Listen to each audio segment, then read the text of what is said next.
మీలో చాలామంది అనుకునే ఉంటారు, ఇప్పుడు మీరు వేసుకుంటున్న క్రాక్ షూస్ ఎందుకు అంత పాపులర్ అయ్యాయి అనేది. ఒకప్పుడు క్రాక్ షూస్ని అగ్లీ అని చెప్పి బాగా ట్రోల్ చేశారనమాట.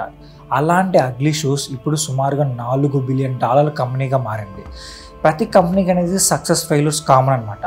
కానీ ఈ క్రాక్ స్టోరీలో మాత్రం వాళ్ళకు వచ్చిన ఫెయిల్యూర్తో ఒక్కసారిగా కంపెనీ అయితే మూసేయాల్సిన పరిస్థితి అయితే వాళ్ళకు వచ్చింది. వాళ్ళు ఆ ఫెయిల్యూర్ నుంచి లేచి మరీ సక్సెస్గా ఎలా మారారనేది నేను ఈ వీడియోలో చెప్తాను. సో ఈ వీడియో చాలా అంటే చాలా ఇంట్రెస్టింగ్గా ఉంటుంది, మీకు ఖచ్చితంగా నచ్చుతుందని నేను అనుకుంటున్నాను. సో మీరు నా ఛానల్ సబ్స్క్రైబ్ చేసుకున్నారంటే మాత్రం ఇలాంటి మోర్ ఇంట్రెస్టింగ్ వీడియోస్ అయితే నేను మీ ముందుకు వచ్చేస్తాను. సో ఇంకెందుకు ఆలస్యం, వీడియోకి. క్రాక్స్ కంపెనీ స్థాపించింది మాత్రం 3 స్నేహితులు. సో వాళ్ళ పేర్లు వచ్చి Scott Seamans, Lyndon Duke Hanson, అలాగే జార్జ్ బోడేకర్ జూనియర్. వీళ్ళు 3 కలిసి క్రాక్స్ కంపెనీ అయితే స్థాపించారు. అయితే వీళ్ళకి బోటింగ్ అంటే చాలా ఇష్టం అనమాట. ఒకరోజు వీళ్ళు బోట్లో వెళ్తున్న సమయంలో వీళ్ళకి ఒక ఐడియా వచ్చింది.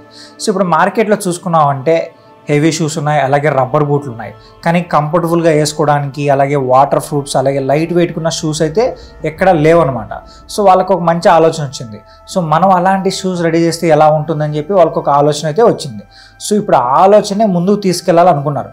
బట్ ఇప్పుడు అలాంటి షూస్ రెడీ చేయాలంటే వాళ్ళకి ఒక మంచి మెటీరియల్ కావాలన్నమాట. సో ఇప్పుడు అలాంటి మెటీరియల్ కోసం వెతకడం అయితే మొదలుపెట్టారు. వీళ్ళకి కెనడాలో ఉన్న ఒక కంపెనీ గురించి తెలిసింది. ఆ కంపెనీ పేరు వచ్చి ఫోమ్ క్రియేషన్స్. సో ఈ కంపెనీ ఏంటంటే చాలా లైట్ వెయిట్గా ఉన్న ఫోమ్ మెటీరియల్ అయితే తయారు చేస్తూ ఉంటారు. వీళ్ళు 3 ఏమనుకున్నారంటే ఈ మెటీరియల్ అయితే బాగుంటుంది, సో మనం తయారు చేయబోయే షూస్కి ఈ మెటీరియల్ బాగా సెట్ అవుతుందని చెప్పి వాళ్ళు ఫిక్స్ అయిపోయారు. ఎందుకంటే ఈ ఫోమ్ మెటీరియల్ అనేది చాలా లైట్ వెయిట్గా ఉంటుంది, అలాగే వాటర్లో ఎక్కువసేపు ఉన్నా కూడా డ్యామేజ్ కాదు. ప్లస్ ఏంటంటే ఇప్పుడు మనం ఎక్కడన్నా వాటర్ ఉన్న ప్రదేశంలోకి వెళ్ళినప్పుడు జారుతూ ఉంటుంది కదా, అలాంటి ప్లేస్లో కూడా ఈ షూ ఏంటంటే చాలా గ్రిప్పింగ్ ఇస్తుంది అనమాట. ప్లస్ ఏంటంటే మనం కాలుకి వేసుకున్నప్పుడు కొంచెం కుషన్ లాగా ఉంటుంది కూడా. సో అందుకని చెప్పి ఈ మెటీరియల్ అయితే బాగుంటుందని చెప్పి వీళ్ళు 3 భావించారు. వెంటనే వీళ్ళు ఆ కంపెనీ దగ్గరికి వెళ్ళి ఒక ఒప్పందం కుదుర్చుకొని ఆ మెటీరియల్ తీసుకొచ్చి షూ డిజైన్ చేయడం అయితే స్టార్ట్ చేశారు. ఫస్ట్ ఏంటంటే వీళ్ళు క్లాక్ స్టైల్లో ఒక షూ డిజైన్ చేశారు. ముందు వైపు అంతా రౌండ్గా ఉంటుంది, బ్యాక్ సైడ్ అంతా కొంచెం ఓపెన్గా ఉంటుంది. అలాగే కొన్ని అక్కడక్కడ రంధ్రాలు అయితే పెట్టారనమాట షూకి.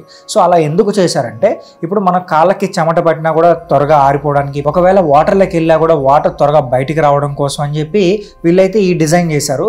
ఈ డిజైన్ చూడడానికి కొంచెం విచిత్రంగా అనిపించినా వాళ్ళకి చూడడానికి బాగానే ఉందని ఫిక్స్ అయిపోయారు. సో దీనికి క్రాక్స్ అని పేరు పెట్టారు.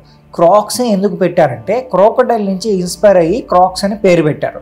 సో క్రోకడైల్ కూడా వాటర్లో చాలా బలంగా ఉంటుంది కదా, అందుకని చెప్పి వీళ్ళు డిజైన్ చేసిన షూకి క్రాక్స్ అని పేరు పెట్టారు. సో ఇప్పుడు వాళ్ళ షూ అయితే డిజైన్ చేశారు, షూ బాగానే నచ్చింది, దానికి ఒక పేరు కూడా పెట్టారు. బట్ ఇప్పుడు దీన్ని మార్కెట్లోకి తీసుకెళ్ళాలి. ఇప్పుడు మార్కెట్లోకి తీసుకెళ్ళాలి అంటే వాళ్ళకి ఏదో ఒక మంచి సిచ్యువేషన్ ఏర్పడాలి కదా. సో అలాంటి సిచ్యువేషన్ 2002లో ఫ్లోరిడాలో ఒక బోట్ షో జరిగిందనమాట. సో ఇదే మంచి ప్లేస్ అని చెప్పి వాళ్ళు ఏం చేశారంటే సుమారుగా 200 జతలు అయితే అక్కడ తీసుకెళ్లారు. అక్కడ తీసుకెళ్ళి ఈ బోట్ షోలో ఉన్న జనాలకైతే చూపించారు. బట్ అక్కడ జనాలు ఏంటంటే ఫస్ట్ ఇంప్రెషన్ కొంచెం వాళ్ళకి అంత మంచి ఇంప్రెషన్ అయితే కలగలేదు షూ చూసినప్పుడు. సో వాళ్ళు ఏం చెప్పారంటే మీరు ఈ షూ వాడండి, సో మీరు వేసుకొని ఈ షూ వాడండి, మీకు నచ్చితే దీన్ని తీసుకోండి, లేదంటే ఈ షూని సముద్రంలో పడేసేయండి అని చెప్పి చాలా కాన్ఫిడెంట్గా చెప్పారనమాట. సో వెంటనే ఏంటంటే అక్కడ ఉన్న వాళ్ళందరూ షూస్ తీసుకోవడం వాడడం మొదలుపెట్టారు. సో ఫీడ్బ్యాక్ మాత్రం చాలా మంచిగా ఇచ్చారు. ఈ షూ చాలా లైట్ వెయిట్గా ఉంది, కంఫర్టబుల్గా ఉంది, ప్లస్ ఏంటంటే ఈ జారే ప్లేస్ ఉంటాయి కదా అక్కడ కూడా మంచి గ్రిప్పింగ్ ఇస్తుందని చెప్పి మంచి ఫీడ్బ్యాక్ అయితే ఇచ్చారు. ఇంకో విషయం ఏంటంటే అక్కడ బోటర్స్ ఎక్కువ ఉంటారు కదా, వాళ్ళు ఎక్కువగా ఈ షూస్ కొన్నారు. ఎందుకంటే సో వాళ్ళు ఈ బోట్లో వెళ్ళే సమయంలో ఏంటంటే ఎక్కువగా వాటర్ ఉంటుంది కాబట్టి సో వాళ్ళకి ఈ షూ బాగా కంఫర్టబుల్గా అనిపించినాయి. సో వాళ్ళు మంచి ఫీడ్బ్యాక్ ఇవ్వడం వల్ల అక్కడి నుంచి ఈ షూ అనేది మార్కెట్లోకి ఎంటర్ అయింది. సో ఇప్పుడు మార్కెట్లోకి వచ్చిన తర్వాత వాళ్ళు ఒక చిన్న కంపెనీ అయితే స్టార్ట్ చేశారు. వాళ్ళున్న ఏరియాలో ఒక కంపెనీ అయితే స్టార్ట్ చేశారు. ఆ కంపెనీకి జార్జ్ బోడేకర్ సీఈఓగా అయితే ఎంపికయ్యారు. సో మిగిలిన ఇద్దరు ఏంటంటే ఒకరేమో ఈ మార్కెటింగ్ వైపు, మరొకరు డిజైన్ వైపు అయితే ఉన్నారనమాట. ఫస్ట్ ఏడాదిలోనే వాళ్ళు సుమారుగా 76,000 షూస్ అయితే అమ్మారు. సుమారుగా $1 మిలియన్ అయితే వాళ్ళకి లాభం అయితే వచ్చింది. సో ఇప్పుడు ఏంటంటే తర్వాత ఆన్లైన్ మార్కెట్ స్టార్ట్ చేశారు. ప్లస్ ఏంటంటే ఈ షూస్ కూడా డిఫరెంట్ కలర్స్లో మార్కెట్లోకి తీసుకురావడం స్టార్ట్ చేశారు. ఆ తర్వాత ఏం చేశారంటే వీళ్ళు ఈ మెటీరియల్ యూజ్ చేస్తారు కదా, ఫోమ్ క్రియేషన్స్ దగ్గర నుంచి ఒక లైట్ వెయిట్ మెటీరియల్ తీసుకుంటారు కదా, సో ఆ కంపెనీని కూడా పూర్తిగా వీళ్ళే కొనేసేసుకొని వీళ్ళ హ్యాండ్ ఓవర్లోనే పెట్టుకున్నారు. ఎందుకంటే ఇక్కడ నుంచి ప్రొడక్షన్ అది చాలా ఎక్కువ చేయాలి కాబట్టి సో పూర్తిగా ఆ కంపెనీ రైట్స్ కూడా వీళ్ళే తీసేసుకున్నారు. సో అప్పటి నుంచి వాళ్ళు ఏం చేశారంటే ప్రొడక్షన్ అనేది ఎక్కువ పెంచారనమాట. క్రాక్స్ కేవలం బోటర్స్ కోసం ఆగలేదు. ఈ షూ సౌకర్యం కోసం నర్సులు, డాక్టర్లు, చెఫ్లు ఎవరైతే రోజంతా నిలబడి పనిచేస్తారో వాళ్ళు దీన్ని లవ్ చేయడం మొదలుపెట్టారు. ఎందుకంటే ఈ షూస్ కాళ్ళను రిలాక్స్గా ఉంచుతాయి, బరువు తక్కువ మరియు ఈజీగా క్లీన్ చేయొచ్చు. కిడ్స్ కూడా క్రాక్స్ని బాగా ఇష్టపడ్డారు. రంగురంగు డిజైన్స్, రంధ్రాల్లో డెకరేషన్ పెట్టుకోవడం వంటివి ఆకర్షించాయి. 2006 నాటికి క్రాక్స్ ఒక పెద్ద కంపెనీగా మారింది. అదే సంవత్సరంలో వాళ్ళు స్టాక్ మార్కెట్లకు కూడా వెళ్ళారు. IPO ద్వారా సుమారుగా $239 మిలియన్ సేకరించారు. ఇది ఫుట్వేర్ ఇండస్ట్రీలో అతిపెద్ద IPOల్లో ఒకటి. అప్పటికే క్రాక్స్ ఒక గ్లోబల్ బ్రాండ్గా మారిపోయింది. అయితే అంత సాఫ్ట్గా వెళ్తున్న టైంలోనే క్రాక్స్ కంపెనీ 2008లో కంపెనీ పూర్తిగా మూసేయాల్సిన పరిస్థితి అయితే వచ్చింది. సో అంత బాగానే ఉంది కదా, మరి కంపెనీ ఎందుకు మూసేయాల్సి వచ్చిందని మీకు కూడా డౌట్ వచ్చిండొచ్చు. బట్ ఇప్పుడు కంపెనీ ఎందుకు డౌన్ఫాల్ అయిందనే దాని గురించి పాయింట్ వైజ్గా డిస్కస్ చేస్తాను. Number 1, overconfidence, overproduction. 2006-2007లో క్రాక్స్ అమ్మకాలు ఆకాశాన్ని తాకాయి. సంవత్సరానికి మిలియన్ జతలు అమ్ముడవుతున్నాయి. ఈ విజయంతో కంపెనీ ఓవర్ కాన్ఫిడెంట్ అయింది. వాళ్ళు డిమాండ్ ఎప్పటికీ తగ్గదని భావించి భారీగా షూస్ తయారు చేయడం అయితే మొదలుపెట్టారు. కొత్త ఫ్యాక్టరీలు కూడా తెరిచారు. ఇన్వెంటరీని స్టాక్ చేశారు. దాదాపు 10 మిలియన్ జతల షూస్ని వేర్ హౌస్లో రెడీ చేసి పెట్టారు. కానీ 2008లో ఆర్థిక సంక్షోభం వచ్చాక డిమాండ్ ఒక్కసారిగా కుప్పకూలిపోయింది. ఈ స్టాక్ అమ్ముడుపోక కంపెనీకి భారీగా నష్టం వచ్చింది. దాదాపు $200 మిలియన్ విలువైన ఇన్వెంటరీ వేస్ట్ అయింది. Number 2, stock market crash. Crocs 2006లో స్టాక్ మార్కెట్లోకి వచ్చినప్పుడు షేర్ ధర సుమారుగా $25 ఉంది. అక్కడ నుండి 2007లో సుమారుగా $75 వరకు చేరింది. అంటే కంపెనీ విలువ $2.2 బిలియన్ దాటింది. కానీ 2008లో ఆర్థిక సంక్షోభం రావడంతో ఇన్వెస్టర్లు అందరూ బయటకు వెళ్ళిపోయారు. క్రాక్స్ షేర్ ధర ఒక్క సంవత్సరంలోనే $1 కంటే తక్కువగా పడిపోయింది. దాదాపు 98% డ్రాప్ కనిపించింది. ఈ పతనం కంపెనీని ఆర్థికంగా బలహీనం చేసింది. బ్యాంక్ లోన్ తీసుకోవడం కూడా కష్టమైంది. Number 3, brand image damage. Crocs shoes మొదట్లో కంఫర్టబుల్ కానీ అగ్లీ అనే ట్యాగ్ లైన్తో బాగా పాపులర్ అయ్యాయి. కానీ 2008 నాటికి ఈ అగ్లీ ఇమేజ్ వాళ్ళకు వ్యతిరేకంగా తిరిగింది.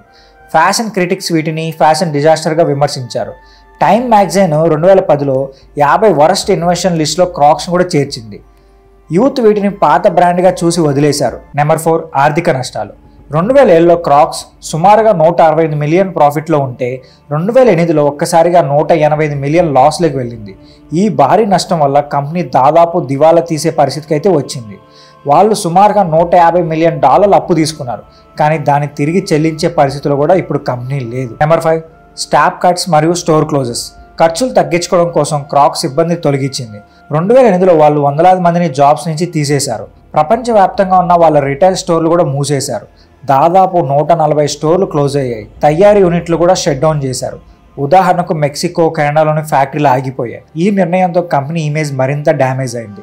నెంబర్ 6, కాంపిటీషన్ పెరగడం.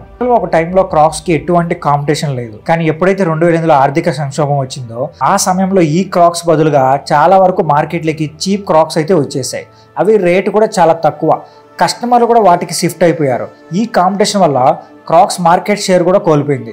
బ్రాండ్ వాల్యూ ఇంకా బాగా దెబ్బతినింది. 2008లో క్రాక్స్ ఒక విధంగా పతనం అంచున ఉంది. Over production, stock cross, brand image damage, ఆర్థిక నష్టాలు, స్టాఫ్ కట్స్, కాంపిటీషన్ మరియు ఇన్సైడ్ టెన్షన్స్ వాళ్ళను బాగా దెబ్బతీశాయి. చాలామంది అనుకున్నారు క్రాక్స్ ఇంకా ఫినిష్ అయిపోయింది అని. కానీ వాళ్ళు ఆ కష్టాల నుండి పూర్తిగా పైకి లేచారు.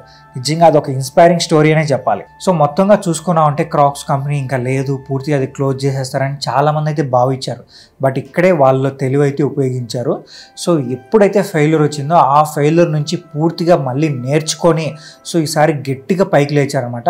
కొత్త కొత్త ఆలోచనలు అయితే బయట తీసుకొచ్చారు. సో వెంటనే వాళ్ళు ఏం ప్లాన్ చేశారంటే ఇప్పుడు మార్కెట్లోకి మళ్ళీ మనం వెళ్ళాలంటే ఏదో ఒక డిఫరెంట్ మోడల్ని అయితే మనం ఇంట్రడ్యూస్ చేయాలని అనుకున్నారు. సో ఆల్రెడీ వీళ్ళు క్రాక్స్కి కొన్ని రంధ్రాలు పెడుతూ వచ్చారు కదా. సో దానికి సంబంధించి ఇప్పుడు కస్టమైజేషన్ ఐడియా అయితే క్రియేట్ చేశారు. అంటే ఎలా అంటే ఇప్పుడు ఆ రంధ్రాల్లో మనకు నచ్చినట్టు ఏదైనా పెట్టుకోవచ్చు అన్నట్టుగా వీళ్ళు మార్కెట్లోకి అయితే తీసుకోవచ్చు అనమాట. ఈ ఐడియా మాత్రం పూర్తిగా మార్కెట్ని చేంజ్ చేసింది. కిడ్స్ అయితే చాలామంది ఈ ఐడియాకి ఇంప్రెస్ అయిపోయి వాళ్ళు తీసుకున్న క్రాక్ షూస్కి వాళ్ళకు నచ్చినట్టు రంగురంగుల డిజైన్స్ పెట్టించుకోవడం కానీ చేశారు. అలాగే పెద్దలు కూడా సో దీనికి ఇంప్రెస్ అయ్యి కొంతమంది కస్టమైజేషన్ చేయించుకోవడం మొదలుపెట్టారనమాట. సో అక్కడితో ఏంటంటే క్రాక్స్ మళ్ళీ మార్కెట్లోకి అడుగుపెట్టింది, పుంజుకోవడం అయితే స్టార్ట్ చేసింది. ఆ తర్వాత వీళ్ళు ఎక్కడ వెనక్కి తిరిగి చూడలేదు. సో వెంటనే కొత్త కొత్త మోడల్స్ అయితే మార్కెట్లోకి తీసుకువచ్చారు. ప్లస్ ఏంటంటే సెలబ్రిటీస్ని ఎక్కువ టార్గెట్ చేశారు. వాళ్ళతో ఈ క్రాక్స్ని బాగా ప్రమోట్ చేసి మార్కెట్లోకి తీసుకువచ్చారు.